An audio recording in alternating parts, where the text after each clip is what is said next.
Hey folks, it's your buddy Mike Messier here on One Mike Messier YouTube channel. For those that are paying attention at home, I have recently expanded my YouTube presence for 3 channels. It's this one where you'll just see my straight-to-camera informal videos on movie reviews, Mike's Instant Movie Reviews. Maybe I'll get into some book and TV reviews as well. And other things. A Word I Hate is a lot of fun. I'll be putting all that stuff up here. If you're old school, you remember subscribe to Mike Messier YouTube channel, which will now be going forth one pro wrestling fan. I'm going to keep all my pro wrestling stuff over there. And one Man in the Camera Films will be my high-end stuff, the short films I put a lot more time into. My feature film, Blood Sugar Sedace, and my interview show, Messier Mantra, courtesy of TVC Conk 9, my producers and associates with that project. Okay, folks, let's talk about Cocaine Bear. What did I think? Now, I tried to do a review last night, and there were some technical issues, so hopefully this review is coming in crystal clear. What did I think of Cocaine Bear? First off, should you see it? The non-spoiler answer. I think most people could enjoy this movie. It's based on true events, but I don't want to say it's not serious, but it's the subject matter of a bear being all fused up on cocaine is handled with some comedy, some action, some suspense, some drama. But unless you have a really super duper sensitive stomach to blood and guts type of stuff, I think you'll be okay. There is blood and guts in this movie. There is dismemberment, especially of legs beneath the knee, which is kind of specific due to the bear. But it's not like a horror movie where it's so... what were those horror movies I saw recently? The one with the evil clown, Trick or Treat 2 or whatever, or Trickster 2. Unless you're really super duper sensitive, I think most people could handle the style of... blood and guts in this one because it's kind of comedic in nature. As far as performances go, there was an actress, Kerry Russell. She was a big star in I believe the mid to late 90s, 2000s. She was on a lot of commercials and stuff and TV shows. So Kerry Russell's in this thing as a mom, and she's got a young daughter. And I guess I'll get into the spoilers now, so here we go. But basically, there's several converging storylines. There's the child storyline, the 2 young kids, I would guess 11 or 12. They're skipping a day of school to go to the park. It's a boy and a girl. The boy, apparently has a crush on his little female friend. We don't know if she reciprocates that, but it's cute. And so they go off to the woods, and then there's... in the meantime, this is all in 1985, by the way, a gentleman is a cocaine dealer, a cocaine distributor of sorts. He's on like some type of private plane or a little helicopter or something, and he conks his head, and he goes floating out of the helicopter with this cocaine, stacks and stacks of like bundles and bundles of coke. But he's knocked out. He's like knocked unconscious when he falls out of the plane or the helicopter. And so basically he plummets to his death and all his cocaine goes in the forest. And that's when the bear gets it. Now here is my problem with this movie, if I do have a problem with it, that as far as I remember, and I took no breaks in this movie. I sat from bell to bell. I did not go to the restroom. I did not go to the concession stand during the film. But as far as I recall, there was no actual moment where we see the bear first discover the cocaine, which is kind of the whole point of the fucking movie. Now, we do see the bear have cravings for more coke. We see the result of the bear killing people, after he's had coke. We see the fear of the people. Some of the people are turning against each other because there's this whole B story. This might have been Ray Liotta's last movie appearance, at least the last really big one, because Ray Liotta, who unfortunately passed away in the last year, Ray Liotta's in this movie. You probably remember him from Goodfellas, amongst other things, Powder Blue, among other things, great actor. But Ray's in this thing, kind of a different look for him. He's got long hair, very interesting. But yeah, it looked like Ice Cube's son is in this movie. I mean, I don't recall his name, like Little Cube or Ice Cube Chip or something, but the guy looks like Ice Cube, but he's not Ice Cube, so I think that's his son. And I believe that son played Ice Cube in the NWA documentary, bio narrative, whatever fuck film recently, a couple of years ago. So yeah, I mean, everybody does their part. I mean, the heavy lifting is by the bear. And obviously, I mean, the bear looks realistic, but, you know, I don't know if it's a combination of green screen, CGI, probably all that stuff. But I will say this, some of these movies these days, like, if you look at the stuff from, like, the mid-2000s, like that Edward Norton Incredible Hulk movie, or some of those early superhero movies, like in the mid-2000s, the special effects, the CGI, all that good stuff, the improvements have been tremendous.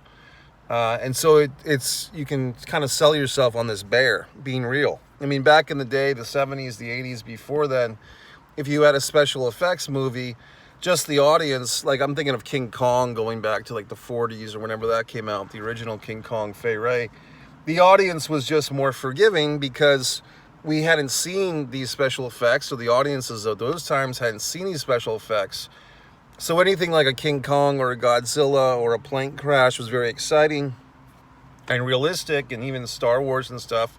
But as, you know, the progress of technology and editing and so forth advances, so does the audience expectations. And I think in the mid-2000s, the audience's expectations were pretty high by that point. And some of these movies just were not delivering. And I just remember there being a period, 3 or 4 or 5 years, when a lot of movies fell flat because it was just hard to get into them because it didn't look legitimate, didn't look real. But this movie does. I mean, this bear, you can easily believe that there's a fucking real bear going around killing all these people. You know, for my horror movie fans, or friends, people who like horror films, as do I know a big thing is kills. You know, they really get into the kills, like kind of like a psychopath. But in any event, the kills are pretty good in this. Like I said, the bear has a fetish for leg disembowelment or dismemberment, which is a little, like I said, particular to this bear. There's a funny gunshot to the head. I mean, I know it sounds sick, but I mean, the way that it's the scene where the guy's opening the door, the bear's out there, the old lady, you know, park patrol lady tries to shoot at the bear and she shoots this poor guy's brains off. Yeah, I mean, it's comedic. So, I mean, you have to have the right sensibility for this thing. It's obviously based on true events, but there's tons of artistic liberty, I'm sure. Director Elizabeth Banks, you know, the actress, very popular, very good actress. She had a very strong 2000s and kind of the blonde belle de jour for a while. And she's done, you know, a lot of, I think she's been that Seth Rogen type of world and comedy and so forth. And but Elizabeth Banks is now directing. And I was kind of waiting for Elizabeth to do some type of cameo just to give herself a second paycheck like a lot of these directors do. But she didn't. So good for her. I would like to see more movies by her. I do not know if this is her debut as a director or not. But I think she did a nice job. Like I said, the exception being perhaps this lack of scene where we actually see the bear discover the cocaine for the very first time. I don't know. Let me see if I fully explain what my problem is with this movie, is that the actual moment of the bear discovering the coke for the very first time is not seen on camera, and I don't understand why not. But beyond that, we get the point. Maybe that scene was shot or filmed but edited out. Who knows? I did like the movie. I mean, I thought they did a nice job with it. It's a crowd pleaser of a movie, in my opinion. I saw one fuck. See, this is what I don't do. I don't go on Facebook and I don't like write a little mini review and try to spoil the movie for other assholes and say, cocaine bear, not very good. You know, like assholes and fucks do that type of shit. That's why I try to see these movies early, because I want to make my own goddamned opinion. And I never fucking, like, even in the titles of these reviews, I don't give some leading quote for the most part. I mean, I don't know if I've done that maybe once, but I try to just you know, if you want to know about the movie before you see it, here I am. If you want to go see the movie and then come back to me and compare notes, that's even better. That's how I would do things. But I know that some people probably use me as a filter. But in all honesty, folks, I'm very sympathetic to the film industry because I'm an actor of sorts myself. I've played Sybil Shepherd's son in Hard Luck. I recently had a scene with Eric Roberts in Mr. Birthday. Another movie that I was in will eventually be coming out, The Mick and the Trick, with some really good people on that one too. A gentleman from Pulp Fiction, Peter Green, a gentleman from The Sopranos. I had scenes with these gentlemen. And so I'm looking forward to all that stuff happening. But, you know, for me, I go to the films as a way to kind of pay back and as a way to support my own industry, okay? And I know all these fucks on YouTube, oh, Hollywood, Hollyweird, Hollywood, you know, everyone likes to shit a sandwich on fucking Hollywood, yet all you fucks watch Netflix and everything else that's, you know, made by, quote, Hollywood, quote. And I'll tell you why I put the quotes on it. Most of you assholes don't realize that a good portion of the movies and TV shows you're enjoying these days aren't actually filmed in Los Angeles or Hollywood, California anymore. A great portion of the shows, Young Rock and other things, are filmed in the state of Georgia. New England has a bunch of things being filmed. New Mexico is huge. Why, you fucks might ask? Because of the tax incentives. And look into it. I don't have time to explain it to you. But when you people, and I'm just not talking about you, I'm talking about the other people, when they say things like, Hollywood, Hollyweird, corrupt Hollywood, Harvey Weinstein Hollywood, they really have no fucking clue what you're talking about. Because, you know, it's kind of like when people say that all the police are corrupt, or all doctors are, you know, looking to do surgeries that aren't needed to get money. I mean, if you just generalize a whole goddamn industry because of a few assholes, then you're just not dealing with reality. There's corrupt individuals in all businesses. There's corrupt businesses in all industries and so forth. So I just get upset when fuckers bitch about Hollywood, but they really don't know what the fuck they're talking about. And I ask those assholes, okay, so if a film is made in Georgia, if it's filmed in Georgia, but maybe the payroll company is out of California, is that a Hollywood movie? Asshole. And most of these fucks don't have a clue. So there you go. So there you fucking have it. So I support the goddamn film industry. It puts food on my table occasionally. And I like going to fucking see the movies. I like going to the movie theater. I like the buzz of an audience. Although last night, I'll be honest, and I'm not trying to scare you away, but because this was a Friday night film or a Saturday night film screening, 8 o'clock on a Saturday night, 2 seats over for me were some people, and the gentleman like 2 seats over for me was coughing, you know, and it just kind of tweaked me out. So by the end of the movie, I moved to the front row. One of those, you know, friends of the handicapped seats was available. I took it because I just didn't like this fucker coughing in my general direction. So I'm not trying to discourage you from seeing a film. Also, I do want to say that a friend of mine recently reminded me of my old mask policy, which is to carry a mask with me and to use it for public restrooms in other situations where I feel it might be appropriate. I don't think we're fully out of the woods with this COVID crap, although we should have been. So, I mean, I'm going to reinstate my bathroom policy for masks usage. What else? I like the movie. I'm trying to think if there's any other nuance or whatever the fuck. I did like how, you know, this is an ensemble movie. You've got your Ray Liotta, you've got your Kerry Russell. You kind of have like a throwback to the African-American cop from Die Hard, like not the same actor, but kind of a similar character, like, or Danny Glover from Lethal Weapon. I'm getting too old for this shit. That guy was really good. You start to kind of hope or wonder, like, okay, which character or characters are going to survive this movie? Because a lot of people are dying in this movie. And some of the people dying are good, and some of them are bad, and some of them are in between or indifferent. So you find yourself kind of rooting for certain characters to live, and I won't tell you specifically who lives and who dies. An interesting scene that might get hashtagged into oblivion. It's kind of surprising to see this, but hail, hail, rock and roll. Children doing cocaine scene, which is kind of interesting. I mean, I guess the idea is that in the 80s, everybody was doing coke, and the aforementioned children have like a cocaine situation, which I mean, I'll let you see the movie to decide. The movie is not condoning that activity, and I'm glad that I used the word properly, because I always get confused with condoning and condemning, because they sound so much alike, but they're opposite. But the movie does not condone drug use by children or anyone else. It just happens to happen in the series of events. So like I said, probably a lot of shit in this movie was made up. I don't know if Elizabeth Banks also wrote the script. I don't think she did. But whoever wrote the script had a wild imagination, had some fun with this thing. This is very slight critique, which may not even, I'm just going to mention it because I'm thinking of it.